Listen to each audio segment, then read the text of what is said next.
sailing into history. Ellen MacArthur crosses the line to enter the record books.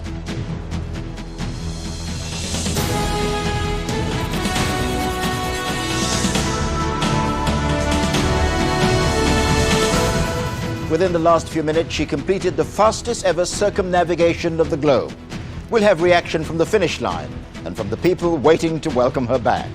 Also tonight, Middle East ceasefire. Abbas and Sharon will shake hands on a truce. Welcome to Britain. Government's plans for new controls on migrants. And royal riches. MPs investigate the accounts of Prince Charles. In the West Country, Falmouth gears up to welcome Ellen home. The Cornish town in the limelight as the people wait for her return.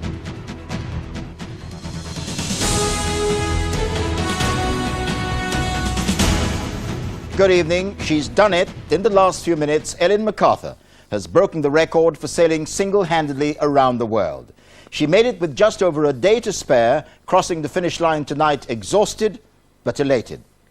Ellen MacArthur's journey began on the 28th of November, and since then she's been through literally hell and high water, racing against time and tide and everything the elements could throw at her.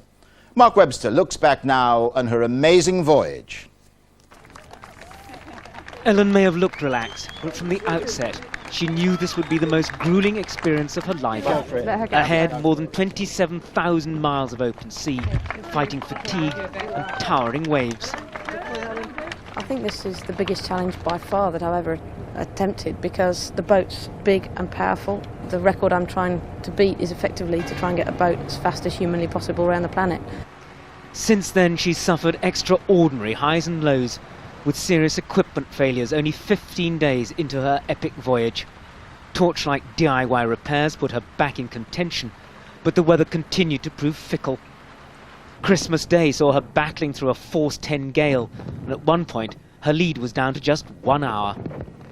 The start of this trip has been incredibly stressful and very, very difficult, and I just hope that no one was finding a solution to some of these problems, that things are going to get just a little bit easier. Rounding Cape Horn nearly 45 days into the journey, and she'd set a new solo record, nearly 4 days faster than the previous best. And with her boat coated in snow, this was a rare occasion for her to relax. We're late for Christmas! Passing the Falkland Islands 3 days later, her isolation was briefly interrupted as the Royal Navy turned out to wish her Godspeed. But on the same day, as her boat slammed into huge headseas, she was hit on the forehead and there was blood everywhere. Dwarfed by the size of her boat and crushed by lack of sleep, Ellen MacArthur has now crossed the finish line and sailed into the history books in a breathtaking display of skill and sheer guts. Mark Webster, ITV News. Ellen MacArthur crossed a line 10 miles off the northwest coast of France tonight.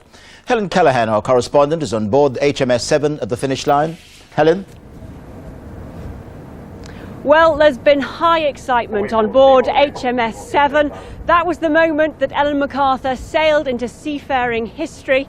And with me to give his reaction is Sir Robin Knox-Johnston. Now, nobody knows better what will be going through her mind at this moment, because you did it before in 1969. Well, she'll be enormously relieved to be across the line and just really waiting for her crew to get alongside and meet friends. 71 days is quite a long time on